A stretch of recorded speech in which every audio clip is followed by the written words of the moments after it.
Right. Okay, we're Don't mind this little recorder right here. I'm just gonna be recording you. No problem at all. Okay. Alright guys, do you want me to tell you about myself, and then what I did and how I got to this point, and then do the Q&A afterwards, or how do you guys want to do it? That sounds perfect. Okay, well, my name is Dan Milstein. I am 36 years old, and I am currently the Chief Executive Officer of the company that I founded at the age of 25 in the year of 2000 called Goldstar Mortgage Financial Group. I came to the United States at the age of 16. I had 17 cents in my pocket, and I didn't speak English, and I had no idea what was happening. Myself, my younger brother, and my parents, who were political refugees, we actually left the USSR on the last day of its formal existence on December 4th of 1991. As political refugees, we were only allowed to bring one suitcase, and basically we were only able to bring $75 per person. And I had 17 cents in my pocket that a friend gave me right before we departed to send a letter back to let them know that we made it to the United States okay. I have had all kinds of odd jobs, and I, as a matter of fact, I just recently published a book called The ABC of Sales, Lessons from a Superstar. This book it has won numerous awards, and I guess I am the best-selling, award-winning author right now, if you will.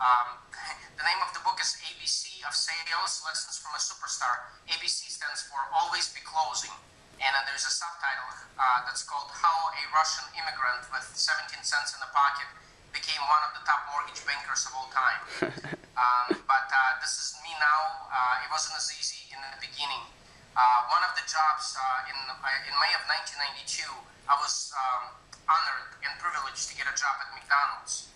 While going to high school, I worked from 5 o'clock in the morning until 8 o'clock, and then I rushed to high school, and then I came back and finished my shift. Between school and work, I was put in as many as 20 hours a day, and I was so appreciative of the opportunity that McDonald's has given me that I actually painted the golden arches behind my bed. And I worked at McDonald's for a couple of years, and then while going to college, unlike many others, I basically put myself through school. I went through food stamps, I went through projects, I've been there, I've done it, and somebody gave me a chance. It was a job at the bank. At the age of 19, I was an assistant consumer lending manager at TCF Bank. I was the youngest general manager of Comerica Bank. I have failed twice being a loan officer on my own in between, and you can get more information by reading my book, The ABC of Sales. And I was fortunate to get a job at ABN AMRO, which was a huge international bank. I was an underwriter. I was the chief operating officer, and in the year of 2000, I found Goldstar Mortgage Financial Group. And at Goldstar, I built the company around myself. As I mentioned before, I failed twice being a loan officer, but this time around, I realized that I needed operational knowledge, and that's the reason why I've had numerous operations jobs before opening my own company. When I came back in the year of 1999, I quickly made the top 200 loan officers in the country list. I've been in the top 20 in the country out of 550,000 people for 11 consecutive years. And for the second consecutive year, I'm ranked number 1 in the entire country, which basically, based on a mortgage consumption, I'm ranked number 1 in the world, if you will. I work with rich and famous, the biggest and brightest stars in Hollywood. Professional athletes are my clients, as well as first-time home buyers and everybody in between. Honestly, I enjoy more working with first-time home buyers than working with mega celebrities. You know, there's nothing more rewarding than having somebody in the office sitting with tears in their eyes because you have done something for them.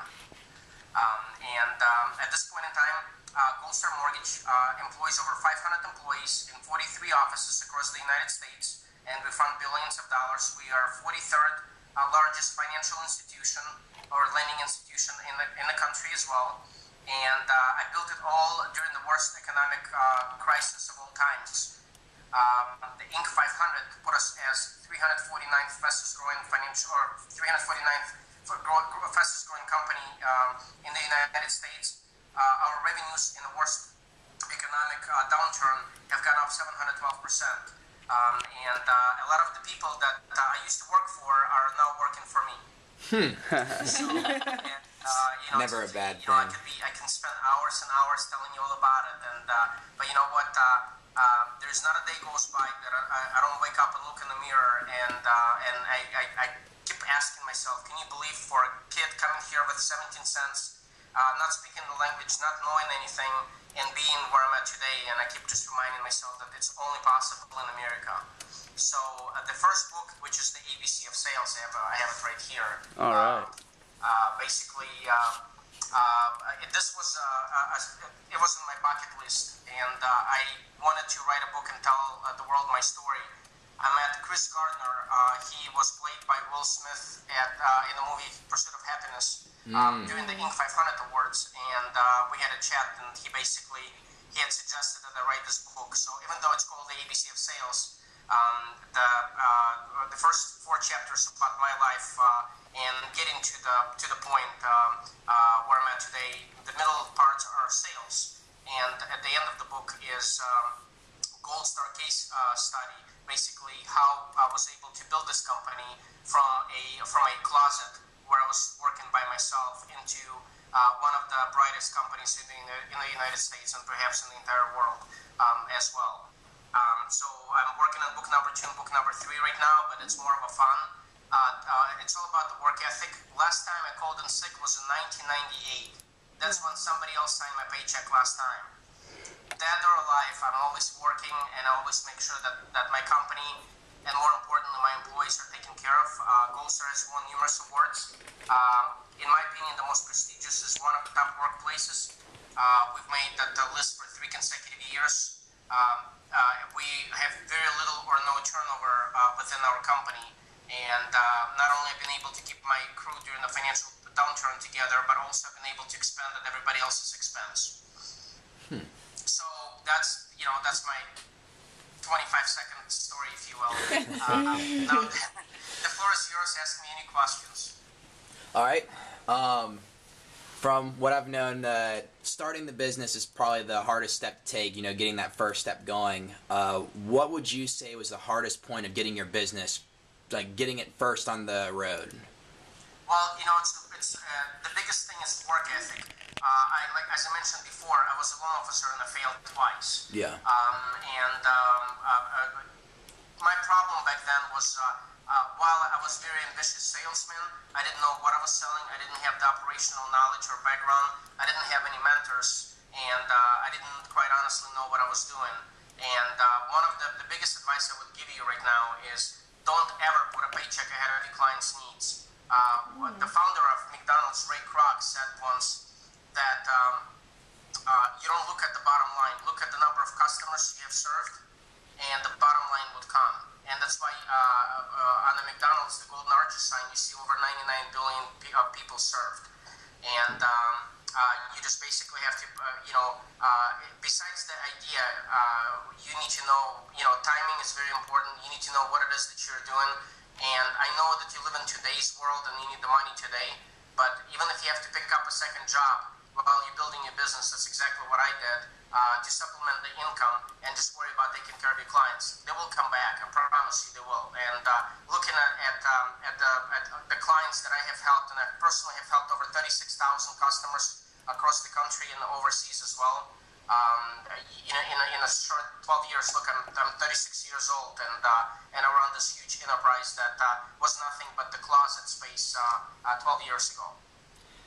All right, so after when you first started your business, as you were trying to build up the momentum for it, what was the first moment you had where you'd realize that everything is really coming together for the business and this is going to be something you can continue doing, as an ongoing process? Well, read my book. I actually have a lot of funny stories. I mean, the book is not a boring thing as you would think of a sales book. This is really a book of all the ups and downs and everything in between that I went through. I'll never, I hired my first employee in January of 2000, and we were so busy because my concept was, look, in my business, I had to compete with guys with gray hair, and I was a 24, 25-year-old kid, and I had to be different because I didn't have the referral sources, the network that those guys with the gray hair had.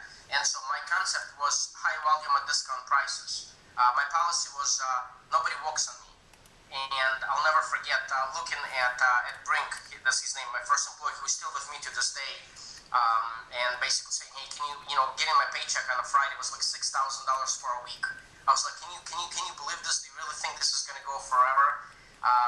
And that was the first moment of, and then of course the line out the door, customers, all over the state of Michigan at the time, were just knocking on the door, calling us, and because we were basically beating anybody and everybody. Even if I had to work for free, I worked for free, knowing that my formula was the more people you talk to, the more deals you're gonna close. The more deals you're gonna close, the more referrals you're gonna get, and not putting a paycheck ahead of the client's needs really paid off. So give them a good service, and they will come back for more. They would absolutely come back, and later ask me about why I have a chapter that's called Lunches for Losers, and I have a funny story about that as well. Okay. Hold on one second. We're about to switch cameras. All right. Okay. I have a question for you. There we go. All right, Daniel, I have a question for you. I'm trying to get into sales.